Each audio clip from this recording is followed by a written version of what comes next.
Hi everyone. So in today's video, what I want to talk about is why limited companies can still make a lot of sense for people, especially after the last budget when Rachel Reeves announced that dividend tax was going to go up. People are probably thinking about moving back to being a sole trader. And from a tax point of view, especially at the basic rate, there is an advantage to being a sole trader. If you think about the new 10.75% rate of dividend tax and then relate that to being self-employed, the 10.75% dividend tax is a tax after a tax. So you've also got to add your corporation tax to it. So overall, it comes out as about 28% altogether when you add the corporation tax plus the adjusted dividend tax. So if you were a sole trader, you'd be paying about 26%, which is lower, which is your income tax plus your class 4 national insurance. And then if you also factor in that accounting fees for self-employed people are cheaper, it can be very attractive to move down the self-employed route. But this video is all about why you shouldn't do that. Firstly, limited companies are still a great tax saving opportunity. If you've got members of your family genuinely involved in your business and they're directors of the business or shareholders of the business, you can also use up any unused basic rate of tax they've got, any unused personal allowance.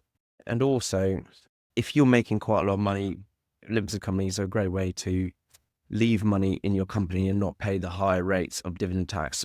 Another great tax advantage of limited companies is you get a bigger basic rate band. And a lot of people don't understand this, but when you're working out whether your income falls within your higher rate or basic rate when you're self-employed, that is all based on your income before any tax has been taken into account. When you're working out as a owner of a limited company, actually that is based on your income after corporation tax. So your corporation tax gets paid, and then you work out how much of your basic rate the remaining income is taking up, which means you can earn more money as take-home pay at the basic rate. And there's a few other things here as well. If you've got a lot of interest income from various investments, dividends don't count as earned income when working out whether you get access to your starting rate of savings, which means as the owner of a limited company, you can get £6,000 interest income tax-free every year. Whereas if you were self-employed, you would be capped at your £1,000 of income when it comes to interest that you've earned. And the one that is the most important here out of everything is, and I can't stress this enough, it's the limited liability. Like you might be thinking, well, if what I do doesn't really have much risk, so what does it matter if I'm a self-employed person? If something does go wrong, that your creditors can go after your personal wealth. They can also potentially go after your house by making you bankrupt. Quite often in business, you don't understand the risk that exists.